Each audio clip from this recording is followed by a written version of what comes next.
Hello class. This is a quick video to help you as you do your Excel assignment number 2, which is sales forecasting.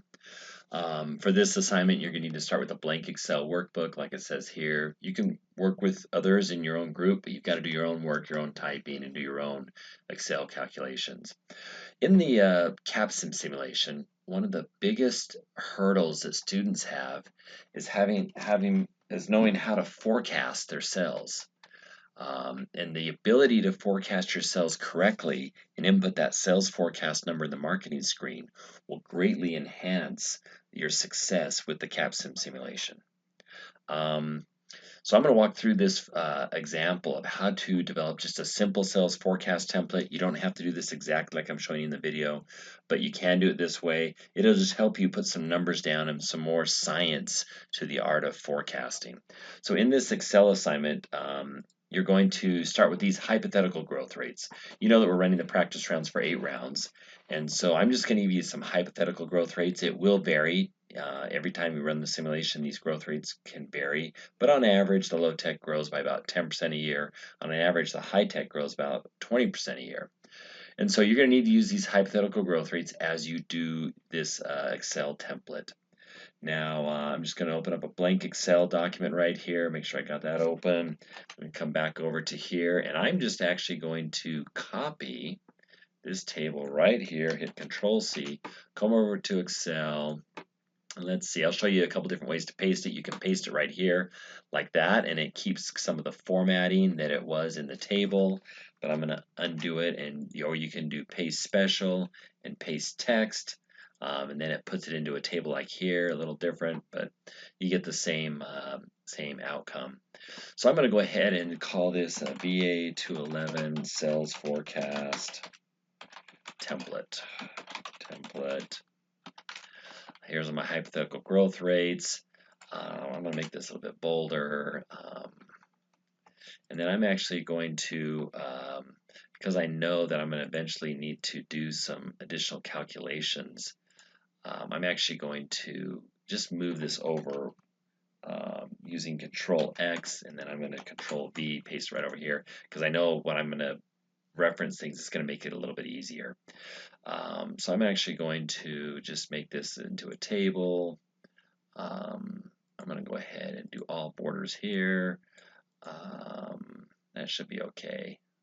I'll just leave it like that. Leave this, fill this, maybe I'll just fill this all in blue or something so they can realize, okay, here's that.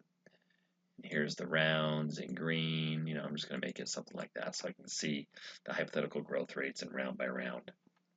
Maybe I make it bold here. And then this is my own personal preference. I actually like to undo the grid lines so that when the reader opens up my template, they know kind of where I'm looking at. Okay, so when you start out with round 0, this is a fast track report from round 0, we actually all start out with the same market share, right? Everybody's got like 16% market share. Let me just scroll down here. You can see that everybody's basically, it says 17% here, but it's actually you get 1/6. So let me show you how I'm going to develop this template. I'm just going to come over here, and I'm going to say, okay, for round 0, if I could type, round 0, I'm going to have a low-tech.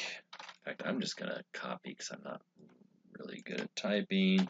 I'll just copy this right over here. I'm going to have a low-tech and a high-tech market, and I'm going to start out with a market size.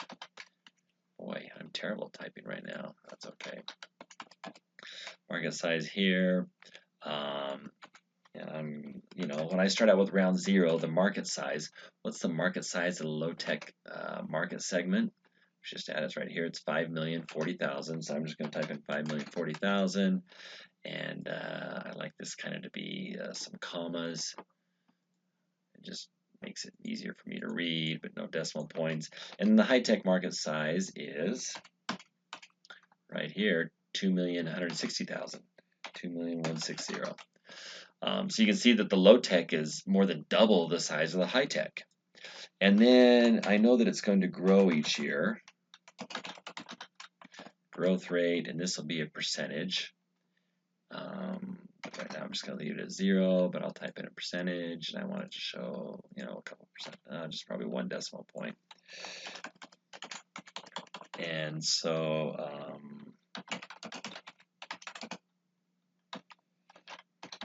so I'll just do it like this, new market size. So I know that around 0, there is no growth rate here.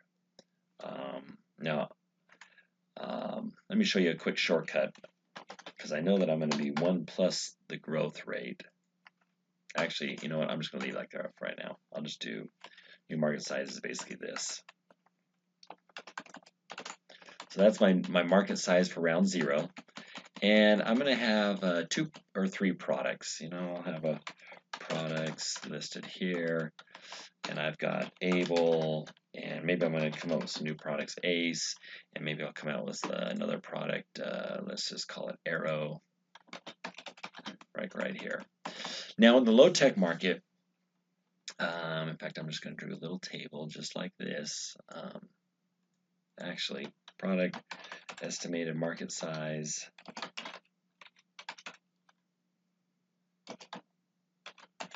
or estimated market share, and that's a little too big, so I need to make this just a little bit wider, and I'm going to shrink this down. Or maybe I just abbreviate it, estimated market share, so that it fits a little bit better. Okay, and this will be units. You know, let me just do it like this. And then this will be for the low tech. And then I'm going to just copy this. Oops, copy this right over here. And this will be for high tech. Oop, boy, I cannot type today. Now I'm going to merge and center this right here. Okay, merge and center. Merge and center. And I want to center these in their cells, like right here. Oops, right there. Ooh, maybe make this a little bit bigger. And then I'm going to do a table like this. I'll do a grid line there, grid line there.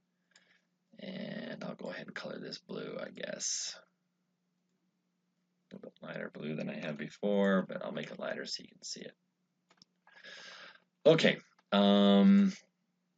Now these are going to be input cells, and so you can decide how you want to color code input cells. I'm going to make my input cells yellow so that people know they're going to input their cells here. When we started out with Able, everybody ends up with a 1/6 market share. You know, there's 6 products. 1/6 market share ends up being a 16.667% market share. And if I take that number times the actual number in the low tech, actually I'll do it right here, I get 840. And then if I just copy this straight over to here, I get 360. And I'm going to go to my fast track report for round 0. And I can see that in the high tech, yep, I sold 360 units in the high tech. And in the low tech, I sold 840. So that matches my round 0 results. So this is a template for round 0. Round 0 ended up being, let's see here, you know, they gave it to you, there are no decisions made. And then I'm just going to put a big bold box around the whole area for round 0. And I'm going to add a little bit more lines here. This is going to be a, let's see, I'll do something like that for that, and I'll hit a 4, so it redoes it for that. So that's my round 0 number. It's not going to change, that's the way it is. But I'm going to use this box, do the border all the way around again. I'm going to use this box, I'll make it a little bit bigger so you can see, as a guideline for round 1.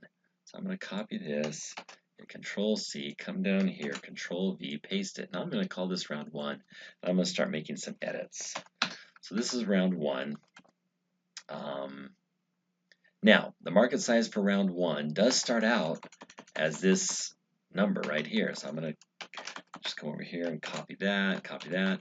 But my growth rate for round 1 is right up here. For round 1, it's going to grow that much. And now since I did it in the same column, and it's 20% there. Now, it grows by 9.6%. So if I take that number times that number, it gives me 484. If I take, but that's how much it's growing by. I want to see the new size. And so the way you can do this in Excel is I'm going to actually do a little shortcut that they taught you like in Math 108. If I take the 1 plus that number, oops, I can put the parentheses in the right area. Now I know my new mark size is going to be 5524, and for high tech it's going to be 52592. I'm just going to stop the recording right there because I think I've hit my limit of 10 minutes. I'll do a part 2.